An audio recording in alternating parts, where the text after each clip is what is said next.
Bonjour à toutes, bonjour à tous. Nous lançons Global Industries ce matin avec beaucoup de joie, beaucoup d'excitation, beaucoup de ferveur.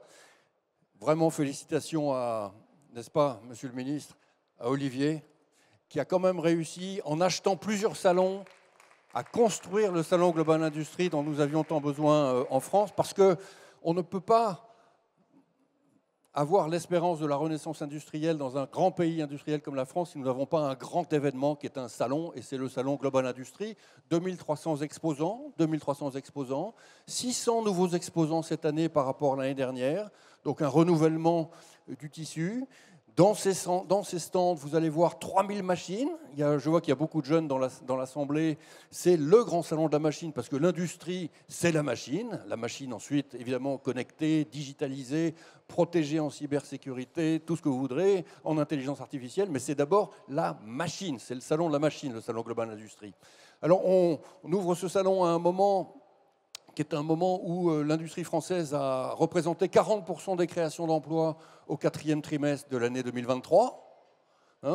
Les créations d'emplois ont ralenti en France, certes, mais pas dans l'industrie. L'industrie a apporté son concours à la création d'emplois française en 2023 et va continuer de le faire. Bien entendu, l'économie a un peu ralenti. Enfin, il est évidemment beaucoup trop tôt pour se poser la question de savoir si, par extraordinaire, la renaissance industrielle française serait déjà stoppée dans son mouvement. Des choses qu'on commence à entendre. Je ne fais pas la critique du caractère français consistant à analyser son impuissance dès que possible. Nous sommes partis pour la réindustrialisation de la France. Elle a commencé en 2016-2017. Nous avons déjà créé 100 000 emplois. La valeur ajoutée industrielle depuis 2016-2017, elle a cru à peu près de 1% par an, 1,5% par an.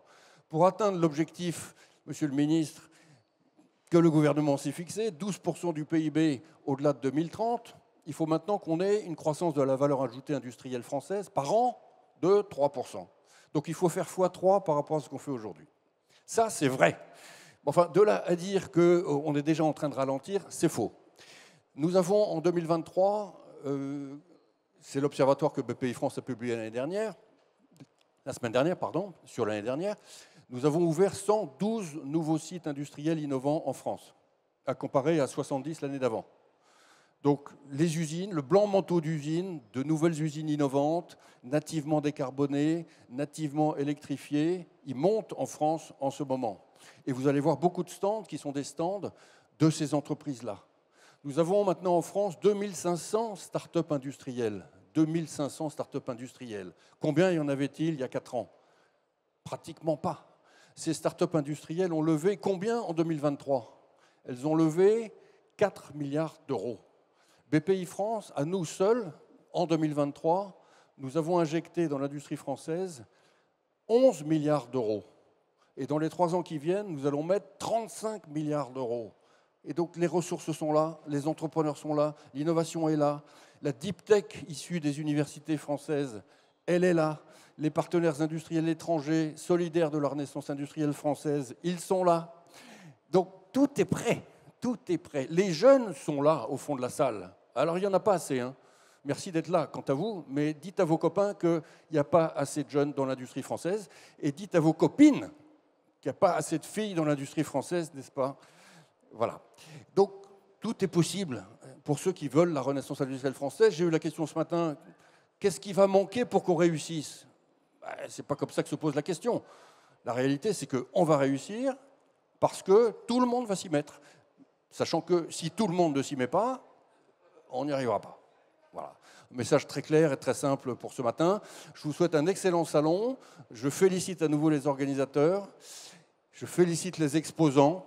Je félicite les 25% d'ailleurs d'exposants étrangers qui rejoignent le mouvement de la renaissance industrielle française.